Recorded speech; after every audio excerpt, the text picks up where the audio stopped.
We have major Miami Dolphins rumors and Dolphins news to discuss because Chris Grier and the Dolphins front office has been in Mobile, Alabama this past week for the Senior Bowl, and they met with two NFL quarterback prospects and talked to them about their backup quarterback position, which is very, very fascinating because we know Miami is likely going to address a quarterback in the draft, at least with one of their 10 picks. And the two quarterbacks that they met with, at least that it's been reported to this point, is Jalen Milroe from Alabama and Dillon Gabriel from Oregon, two polarizing quarterback prospects in this upcoming draft. We'll talk about all of them on today's show. But before we get into these individual prospects, we do have a challenge here at Chat Sports for our AFC East channels here. One video, who can get the most subscribers? This is our video. The Bills breakdown and Jets report just launched in this NFL offseason. The Bills and Jets got 34 and 41 subs respectively. Can we beat those two? Hit that sub button to beat them. We put out daily Dolphins content. There's no reason to not be subscribed.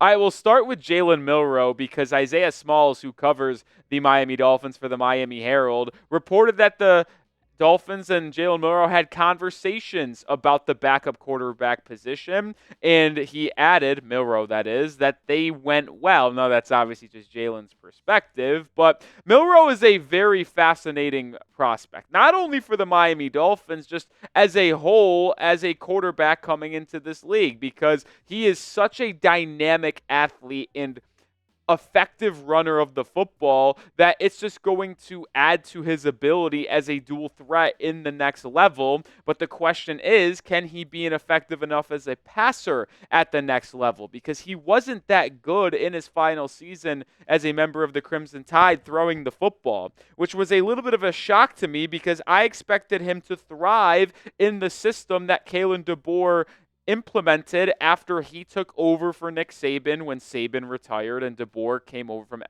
Washington. Because we saw Michael Penix Jr. be terrific under DeBoer at Washington. Milroe used his legs in such a good fashion. 726 yards, 20 rushing touchdowns. Are you kidding me? But you see the passing numbers. Not accurate enough that you would like, and he turned the ball over. It wasn't as good as a year as you would have expected from Milroe, and after that big game against Georgia, everything kind of went downhill. And then Milroe really turned heads this week at Mobile in the Senior Bowl when his measurements came in. And it's not the age, it's not the height, it's the weight, it's this number right here, his hand size, 8'6". Oh my, that is as small hands as you will possibly find.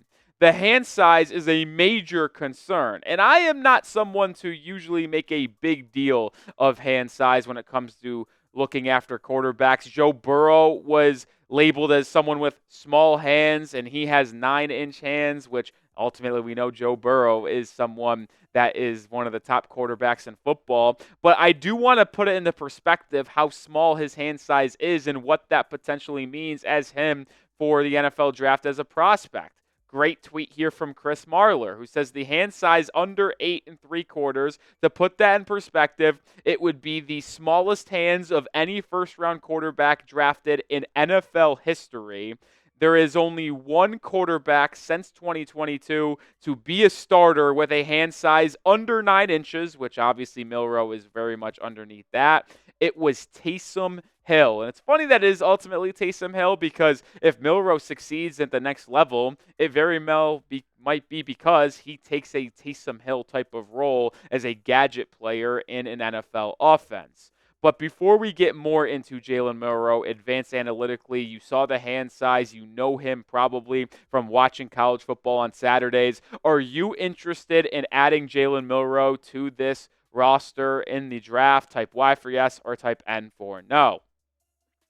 Before I give you some more analytics on Milroe, I am still interested, despite the hand size concern, and you have to acknowledge it because especially when the Dolphins have struggled playing in cold weather games in tough conditions in December, January, if you think Milroe can be your QB1, then you have to take in the fact the hand size because he won't be able to grip the ball as well as other quarterbacks. It will lead to some inaccurate throws, potentially getting stripped as well in the pocket. I still am interested in Jalen Milroe as a third-round pick. I probably would not take him in the second round with the 48th overall selection, and I definitely wouldn't take him at 13. But there are some reasons why I'm intrigued by Milroe, despite the hand size.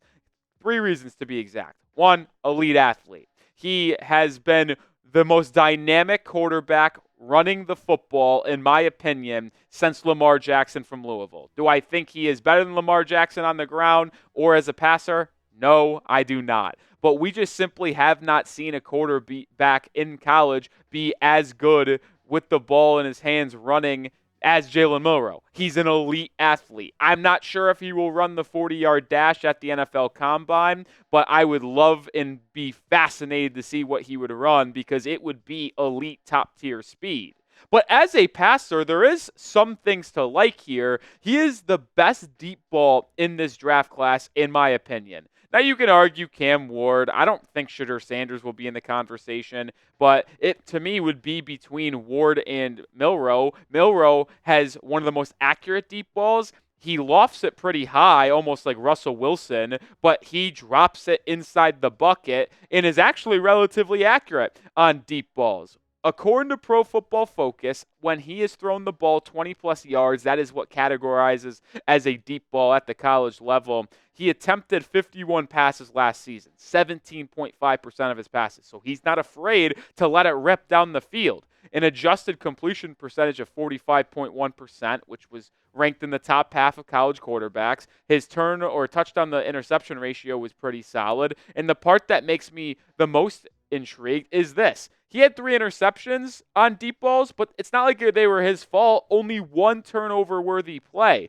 So to me, he is very accurate, and he makes good decisions when throwing the ball down the football field. The part where Milroe really comes into a concern is throwing in that intermediate 10 to 15, 10 to 20-yard range. That's where he has struggled as a passer over the past couple of seasons. But another reason why I really like Jalen Milroe as an option for Miami is the reason that you can utilize him right away. The Dolphins have had the issue and the struggle of converting inside short yardage opportunities, 3rd and inches, 4th and inches, 3rd and 1, 3rd and 2, and they have struggled inside the 5 in red zone opportunities because they have not been able to run up the middle with smaller backs, Devon Achane, Jalen Wright. They have not been able to use the QB sneak with Tua Tagovailoa. Well, if you drafted Jalen Milroe, no matter what you thought of him as a thrower and a processor and a general of your football team as QB1, you could already have packages on short yard situations and in the red zone to utilize his athletic ability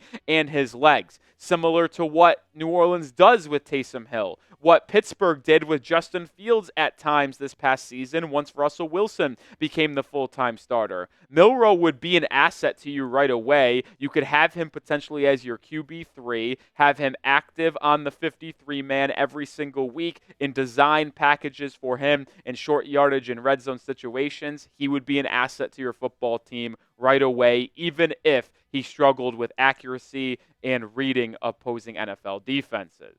We'll get to the other quarterback in Dillon Gabriel in just a second, but we are sponsored by GameTime, and I got to give some major love to the #1 ticketing app on the market. Whenever I go to an event, I buy my tickets with GameTime. It's so easy, and they've got so many great features, one of them being GameTime Picks, filters out the fluff to show you only incredible deals on great seats so you don't have to waste time searching through thousands of tickets to find the best value. They also have all-in pricing. Toggling this feature shows you the total price of your ticket up front with no surprise fees at checkout. Also, you can get a panoramic view from your seat in the app before you buy so you know exactly where you are sitting when you're going to your specific event. And speaking of specific events, if you're in the local Miami area, take advantage. February 11th, Mary J. Blige is coming to town and performing a concert, one of the best performers and vocalists that we've seen over the past decade plus. Go take advantage if you're a fan of Mary J. Blige.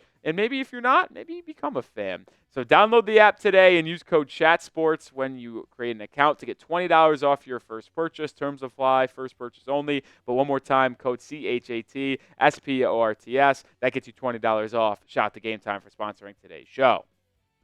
All right, let's transition it over to Dillon Gabriel, the Heisman finalist and Oregon quarterback who had great conversations with the Miami Dolphins about potentially being their potential backup if he was drafted in the middle rounds of the NFL draft in late April. And this one does not surprise me one bit. You will see a lot of NFL draft experts, analysts, and media heads probably linking Dillon Gabriel to Miami in the middle rounds, obviously because Dillon Gabriel is a left-handed quarterback, and all left-handed quarterbacks are the same, right?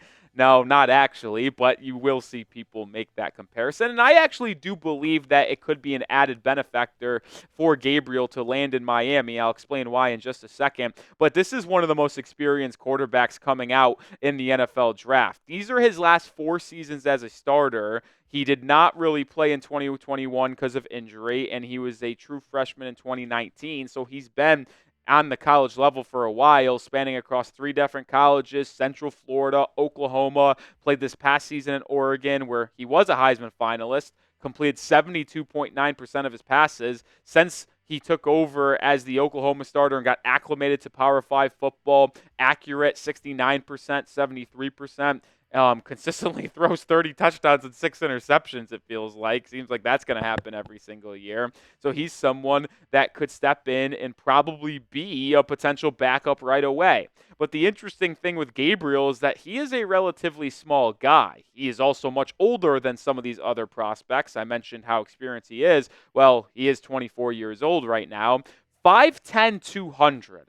That's a little bit of a concern because usually you would like your quarterbacks to be over 6 foot tall. He is not that. He is very, very short, almost in that Kyler Murray range, and he doesn't possess the same athletic ability as Kyler Murray, and he has a little bit of a hand issue as well. 9 inches is kind of the baseline for NFL starting quarterbacks. You saw it there. It's 9 inches for Dillon Gabriel, same hand size as Joe Burrow. So the fact that he's 5'10", a little bit on the shorter side, also not the strongest guy, only 200 pounds, and doesn't have the hand size, yeah, that's going to be a slight concern for Dillon Gabriel coming out. Plus, he doesn't have the strongest arm. There was a kind of a fake report coming out that he threw a ball 75 miles per hour in Mobile this past week. Yeah, that didn't happen. I promise you that. But Gabriel is someone who is accurate and gets the ball out of his hands very, very quickly. When you look at some of his stats, he had the second highest adjusted completion percentage, which accounts for throwaways and drops from your opponent or wide receivers for not counting. He was second in the entire nation in adjusted completion percentage. But there is a very common theme with Gabriel. Sure, the QB rating doesn't turn the ball over, and the adjusted completion percentage are high, but he didn't really get asked to do much. His average depth of target was 93rd in all of college football this season, and his big-time throw percentage was 63rd, which means he's not pushing the ball downfield. He's not executing in tight windows. He's a check-down guy, a screen guy, a drag guy, a slant guy, and he lets his wide receivers and running backs do a lot of the work after the catch, like Tez Johnson, who's an elite wide receiver coming out of the draft. That's a part that concerns me. But with that being said, he does make sense for Miami because I draw him back a little bit about not pushing the ball down the field, but that might make him an appealing option for the Dolphins because he's left-handed, he's accurate, he gets the ball out of his hands quickly and hits his wide receivers in stride and lets them do most of the work. And the reason why the left-handed part of it is so important is because you do have to scheme your offense differently for a lefty QB in terms of your pass coverages, in terms of pass blocking, in terms of the way you have routes being run and your formations. If Gabriel was your backup and had to play with a Tua injury, you'd be able to keep the same type of verbiage and the same type of scheme points, which is an added benefactor, especially when you have 2 lefty quarterbacks. So let me know. Pick a quarterback for me. If you had to take one of these 2 quarterbacks, which one would it be? JM for Jalen Milroe, DG for Dillon Gabriel. I'm going to give you my thoughts here just in a second. I'm picking Jalen Milroe out of these 2 guys. And I think it's more or less because I believe the upside on Jalen Milroe is higher, but I also like the idea of utilizing him as a football player rather than just a quarterback. Year 1. You would not likely get anything out of Gabriel in his rookie season unless Tua got hurt and you didn't have a veteran backup, but you'd be able to utilize Milroe on your football team in specific situations. And to me, the reason why I would be in on Milroe is because I think he ultimately slides a little bit. I wanted it abundantly clear. I said it earlier in the show. The Dolphins have the 13th pick, and they have the 48th pick in round 1 and round 2. I am not taking him at 13, and I am not taking him at 48. Dolphins will have a comp pick because of the Robert Hunt comp pick, likely 98, 99, somewhere in that range. Milroe may be off the board. Very possible. But if Jalen Milroe is sitting there at pick number 98, I would take him in that third round. I really, really would. When it comes to Dillon Gabriel, I'm not completely turned off by the idea of adding him to this roster, but I would want it to be clear that I would not take him until the end of the 4th round or in the 5th round. Miami has a pair of 5th-round picks. They're likely going to have a 4th-round pick late because of the Christian Wilkins comp pick. That is the range where I would take Dillon Gabriel. If he rises up to the 3rd round, I kind of think that's unlikely, but I would stay away from Gabriel in that range. But 4th, 5th round, yeah, I could be in. All right, make sure you are subscribed to the channel because we will continue to update you on the prospects that the Miami Dolphins meet with at the Senior Bowl as well as the NFL Combine, and will be the #1 spot for Dolphins draft content all offseason long. I'm Nic Rohloff. We put out content every day, so hit that sub button.